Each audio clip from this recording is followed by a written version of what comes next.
muchas ocasiones, se tiene el concepto de simulación clínica como jugar con los maniquíes. Con esa serie de posts, pretendo, de forma breve, mostrar un poco más el mundo de la simulación clínica y algunos de sus elementos básicos. Según el Center for Medical Simulator de Boston, uno de los centros de simulación más importantes del mundo, definen la simulación como una situación o un escenario creado para permitir que las personas experimenten la representación de un acontecimiento real con el fin de practicar, aprender, evaluar, probar o adquirir conocimientos de sistemas o de actuaciones humanas. Para ser más claros en la definición y más cercana, la simulación clínica nos permite entrenar situaciones reales en un entorno simulado con el objetivo de mejorar la seguridad clínica y la calidad de los cuidados que ofrecemos a nuestros pacientes. La simulación clínica nos permite entrenar situaciones reales en un entorno simulado con el objetivo de mejorar la seguridad clínica y la calidad de los cuidados que ofrecemos a nuestros pacientes. Pero no todo lo que reluce es oro. La simulación tiene sus ventajas y también sus limitaciones.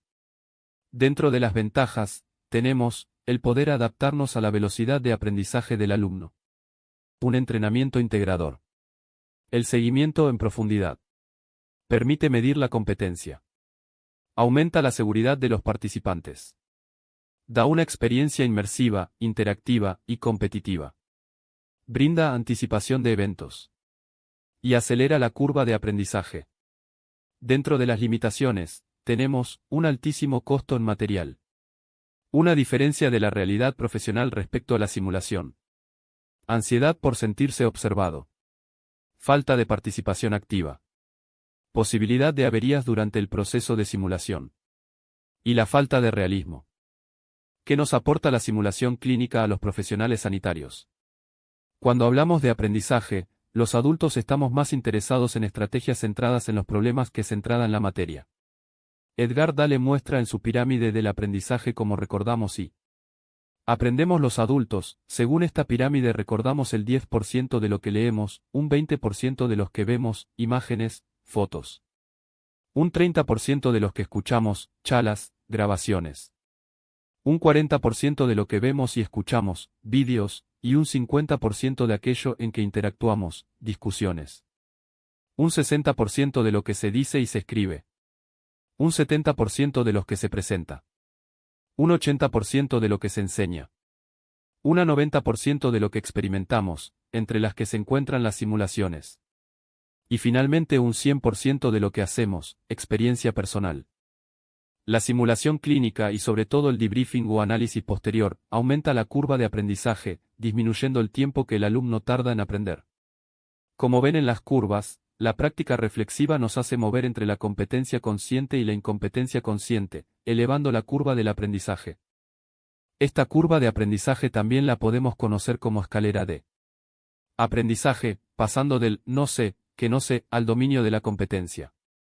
La simulación no es tener un maniquí o una sala y ponerse a hacer casos clínicos, es mucho más. Requiere muchos pasos previos para que esa simulación tenga éxito y consigamos los objetivos de aprendizaje que buscamos en los alumnos. Antes de simular, vamos a diseñar y planificar. Lo primero de todo es conocer los diferentes tipos de fiabilidad que utilizamos en simulación. Entendemos fidelidad a la capacidad de ver o representar las cosas tal como son para mejorar la credibilidad. El grado en que una experiencia simulada se aproxima a la realidad, a medida que la fidelidad aumenta, el realismo aumenta.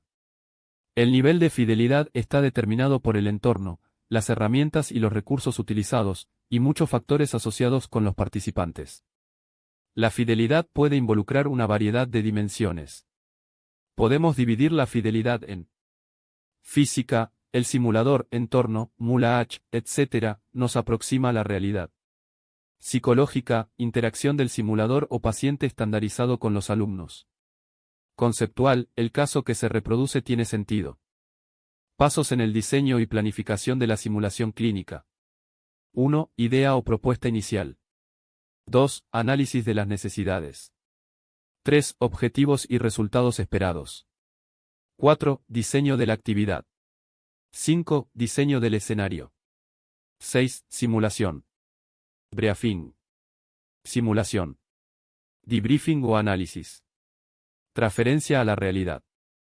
Una de las partes más complicadas en simulación es pasar de lo escrito a la realidad. Muchas veces pensamos que realizar simulación clínica es hacer casos con un maniquí e ir modificando el escenario sobre la marcha, pero requiere un proceso más elaborado.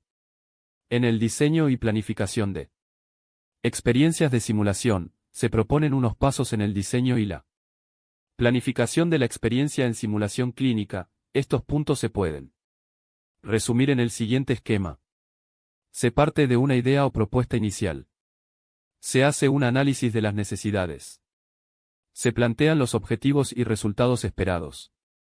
Se crea el diseño de la actividad y luego el diseño del escenario. Se llega a la simulación propiamente dicha. Los pasos siguientes son el briefing, el escenario y el debriefing. Finalmente la transferencia en el entorno real. A. Idea inicial. Las ideas de una nueva formación no siempre son personales, hay muchos factores que pueden influir en la generación de ideas o propuestas iniciales. Muchas de ellas de gran utilidad, pero otras no tan factibles de poner en práctica. Podemos diferenciar tres grupos principales de obtención de datos: organizaciones, personas y documentos. Una vez que tengamos la propuesta formativa, vamos a analizar si son viables o no. En este punto entran en juego muchos factores, como, por ejemplo, necesidades de la organización, necesidades de los participantes, viabilidad económica, recursos materiales y personales necesarios, público objetivo, acreditación, y un largo etcétera. Muchas veces pensamos que una actividad formativa es genial y que tendrá mucha demanda, pero a la hora de la realidad, tiene muy poca aceptación. Momento que tienes que volver a analizar. ¿Qué ha fallado? Objetivos y resultados esperados. Poder medir los resultados es muy importante para analizar cambios, mejor así. Para determinar el impacto de las experiencias basadas en la simulación. El modelo de Kirkpatrick es un modelo que evalúa los programas de entrenamiento y la transferencia de resultados de aprendizaje. Este modelo muestra 4 niveles secuenciales de evaluación. 1. Reacción. Mide la satisfacción del participante con la capacitación. 2. Aprendizaje. Mide el conocimiento, las habilidades y las actitudes obtenidas de la capacitación.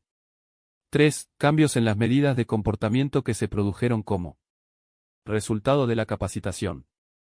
4. Resultados. Mejorando la calidad y la seguridad, mayor retorno de la inversión después de capacitación, como productividad, ingresos, etc. Cuando hemos determinado las medidas de resultado de la simulación, el próximo paso es desarrollar objetivos. Los objetivos son las herramientas de orientación para facilitar el logro de los resultados esperados en la simulación. Para tener resultados alcanzables, son necesarios objetivos medibles, claramente definidos. En este punto, un recurso muy bueno es utilizar la metodología SMART.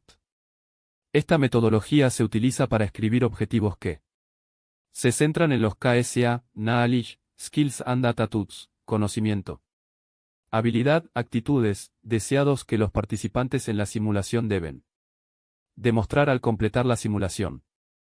Además del SMART, tenemos que definir qué objetivos principales de simulación queremos hacer, es decir, si nos centraremos en objetivos técnico-asistenciales, técnicas, procedimientos, habilidades, etc., o en objetivos no técnicos, comunicación, liderazgo, análisis, crisis resource management, CRM, etc. Diseño de la actividad. Uno de los retos más importantes para el diseño de la actividad es plantearnos en qué zona de simulación nos encontramos. Muchas veces, cuando los alumnos son de postgrados, el grupo puede ser muy heterogéneo, por lo que los ritmos de aprendizaje pueden variar mucho de un alumno a otro. Zonas de simulación. Estas zonas se clasifican en zona 0, el alumno recibe feedback automático. Se usa plataformas virtuales, realidad virtual, programas de simulación en el ordenador, etc. Zona 1, desarrollo de destrezas clínicas. Se entrena técnicas y procedimientos. El instructor orienta y da feedback al alumno. Zona 2. Los alumnos participan en escenarios donde el paciente se deteriora. Zona 3. Se entrena el desarrollo en equipo, factores humanos, CRM. Zona 4. Utilización del debriefing en la práctica clínica real. Generalmente, los alumnos con más experiencia / expertos, suelen trabajar en zonas de simulación altas, trabajando la dinámica de equipo que suele ser el principal problema de la actividad asistencial real. En muchas ocasiones, sobre todo cuando se empieza en este maravilloso mundo de la simulación, queremos hacer casos muy complejos y el alumno se pierde en los escenarios, ya sea por la complejidad del caso, por sus competencias o por la falta de experiencia. Como hemos dicho antes, en un curso de posgrado los alumnos son muy heterogéneos, por lo que para llegar a las zonas altas en simulación propongo ir de menos a más de forma paulatina, adaptándonos al ritmo de aprendizaje de cada alumno. Un ejemplo puede ser: Zona 0, campus virtual con documento de estudio, videoformación. Clases virtuales en directo con el instructor, casos clínicos, etc. Zona 1, entrenar técnicas. En las primeras sesiones presenciales los alumnos realizarán técnicas que posteriormente serán utilizadas durante la simulación, como la colocación de un dispositivo supraglótico, el uso del ecógrafo, la canalización de un catéter PIC sobre simulador, etc. Zona 2. Casos clínicos donde el paciente se va deteriorando. Entrenando los algoritmos, procedimientos, etc. En esta fase, el alumno toma contacto con la sala de simulación. Zona 3. Casos clínicos en los que se entrenan los factores humanos, como la comunicación, necesidad de recursos, pedir ayuda y un largo, etc. Es muy recomendable tener en la sala un miembro del equipo de facilitadores, lo que llamamos confederado. Esta figura ayudará durante la simulación dentro de la sala como, por ejemplo, siendo el TCAE que nos ayuda a localizar el material, etc. Diseño de escenarios. Uno de los puntos que más me gusta es el diseño de los escenarios, ya que es donde puedes poner toda tu imaginación y destreza. Tenemos que plasmar la fidelidad en el escenario para que los alumnos se metan en la simulación y generemos un alto grado emocional, es decir, que el alumno se crea que está con un paciente real, en un entorno simulado. Para conseguir este estímulo emocional, se nos plantea un modelo dimensional. En los casos intentaremos que la emoción de los alumnos esté en el cuadrante positivo y activo. Cuanto más real sea el caso que realicemos, mayor aprendizaje para los alumnos. Lo mejor para conseguir esto, es llevar a la simulación nuestros casos reales. En muchas ocasiones, pecamos de realizar los casos demasiado complejos y elaborados, sin objetivos claros, produciendo estrés en los alumnos que participan en la simulación, como se refleja en la ley de Yerkes-Dodson. Nuestro objetivo es conseguir que el grupo se sienta en el límite de su zona de confort para favorecer así al aprendizaje, no en superarlo. Trabajar en los límites de la zona de confort puede generar el error y suponer un desafío para los participantes. El error lo consideraremos como una grandísima herramienta de aprendizaje, que analizaremos en los próximos días en un post sobre el debriefing. En la elaboración de un escenario de simulación participan muchas personas. Instructor facilitador es la mente del proceso, participa y conoce todos los procesos de la simulación, y tiene diferentes habilidades. Diseño de escenarios, planifica el desarrollo del escenario acorde a los objetivos planteados. Pedagógicas y didácticas, favorece todos los procesos cognitivos relacionados con el aprendizaje. Conducción y dinamización del grupo, dinámicas que favorecen la creación de grupo entre los participantes. Ideales. Para el inicio de la formación, lo que denominamos dinámica. Rompehielos. Comunicativas y relacionales, coaching, PNL, reconducir. Conversaciones complejas, tener la capacidad para abrir melones y sobre todo, cerrarlos, durante la fase de análisis, etc. Expertos y docentes colaboradores, en muchas ocasiones el Instructor no es experto en todas las materias, es muy bueno que los casos estén revisados por docentes expertos para que revisen los aspectos más clínicos del caso y la secuencia de evolución. Personal de apoyo, como técnicos en simulación, maquilladores, actores y un largo etcétera que pueden ser partícipes en el escenario simulado. En los cursos de politrauma, por ejemplo, hay que hablar con la maquilladora para ver si es viable el moulage, maquillaje, de los actores en cada caso, así no perdemos la fidelidad del escenario. La mayoría de los centros de simulación utilizan una plantilla para el desarrollo de los escenarios. En algunos lugares usan dos, una que es muy detallada y otra resumida que utiliza el operador del maniquí. El objetivo de la plantilla de simulación es que independientemente del instructor que realice el caso, se haga de la misma manera.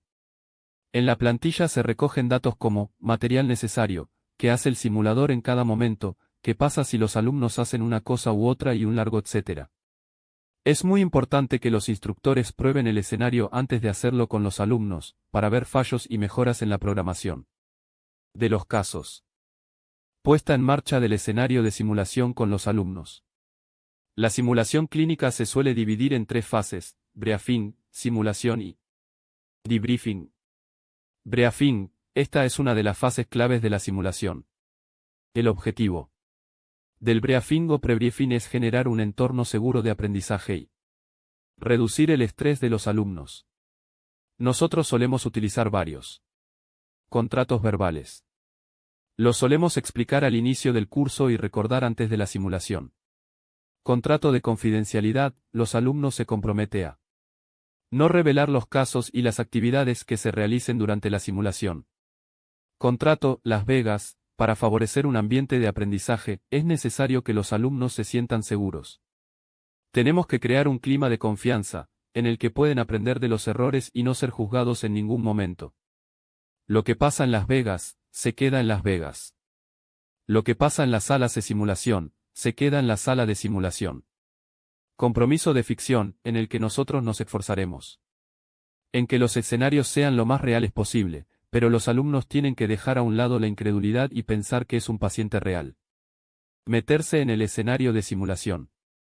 Entorno: hay que explicar muy bien a los alumnos el entorno de simulación, qué pueden esperar del maniquí o el actor, qué pueden y qué no pueden hacer con él, como solicitar ayuda y un largo etcétera. Hay que dejar a los alumnos unos 10 minutos para que conozcan el entorno, toquen al maniquí, palpen pulsos, abran cajones, etc., para que hagan suya la sala de simulación. Simulación es poner en marcha el escenario que hemos diseñado. Es la parte que más nervios genera a todos, ya que la simulación no está exenta de errores y fallos, sobre todo técnicos. Es muy recomendable que haya 2 instructores durante la simulación, uno de ellos se encargará de controlar el maniquí, si hay técnico en simulación mucho mejor. Y el otro instructor se encargará de observar el escenario. Podemos tener la figura del confederando, que estará dentro de la simulación para ayudar a los alumnos como vimos anteriormente. Se recomienda que el caso no esté sujeto a la improvisación, que se tenga en la hoja del caso todas las reacciones que pueden tener los alumnos. Lo más sencillo es hacerse un diagrama de flujo. Debriefing: este punto es uno de los pilares principales de la simulación. El análisis posterior del escenario de simulación.